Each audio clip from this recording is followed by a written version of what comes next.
You know, there are people that are laying on their backs in the penitentiary right now, thinking of all kinds of great ideas of how to get back to the community and what they want to do with their futures and their careers. No one should be pleased with the results that we've had with our criminal justice efforts. No one should be pleased with 50% failure rates, because it doesn't just speak to the failure of the person, it speaks to the failure of the system.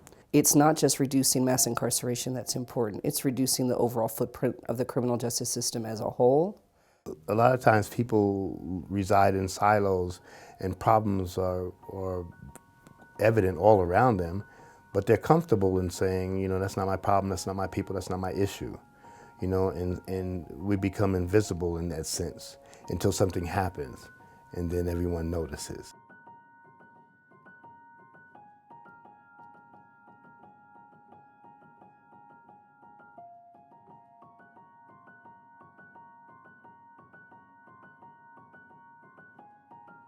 New question about the murder of the chief of the prison system in Colorado, gunned down in his doorway on his porch. Was his death somehow a payback for trying to break up a white supremacist gang which has been organizing in American prisons? Our director of the Department of Corrections had been murdered by someone on parole. The community as a whole was stunned and shocked and horrified. And the governor had decided he wanted to put $10 million into reentry, like make it better.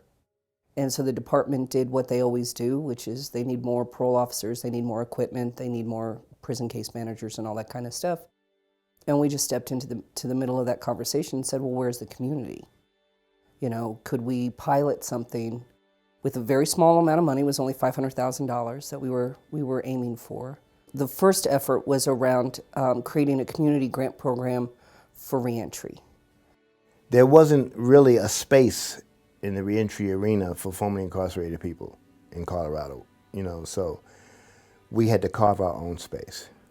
So the first piece of legislation that was passed mandated that the Department of Corrections allocate a certain percentage of their budget to community-based organizations doing reentry work. To be effective is not necessarily this brute use of force. That safety looks much different than that most of the time.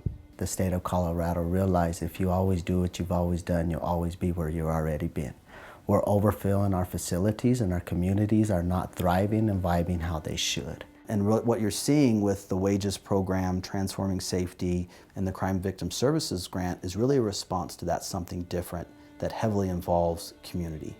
We have to drive this money deeply into communities most directly impacted by crime and over-policing. And you know, that's where the Latino Coalition for Community Leadership comes in to really help build the capacity of these organizations. And so an intermediary like Latino Coalition is able to have conversations with the department, with the parole division, or with other entities that might not have been willing to sit across the table from us at that point. So WAGES is the community grant program that is now funding 16 organizations and faith communities around the state to provide reentry services to people leaving prison. Working in the WAGES program gives us the opportunity to add more abilities for the individuals who are re-entering into our community. So we become part of their parole plan from there, and then they are paroled out into our housing. So we do have housing for the individuals, as our programs are set up in the Maslow's hierarchy of needs to be able to meet your basic needs all the way to the point of self-actualization. People come up in here with their parole discharge papers like it was a degree from MIT, you know, because it's that important to them that they have that segment behind them. We think that's success. That's like a diploma from MIT, if you ask me. We had heard about Mr. Hassan Latif, who was very passionate in doing this work and also had lived experience with reentry. So we were able to provide that grant to him through the competitive process and then really come alongside Hassan and his organization. The whole provider-recipient power dynamic, we reject that at Second Chance Center. We partner with our people. And when we say to them, the better you do, the better we're going to be able to do. This is the truth. We're not just blowing smoke. When you have a program that has I think Hassan's program has a 7% recidivism rate in a society where the average is probably closer to 40 to 50% recidivism at minimum. Some places it's much higher. So when you get a program like that that works, that should be replicated every place in the country.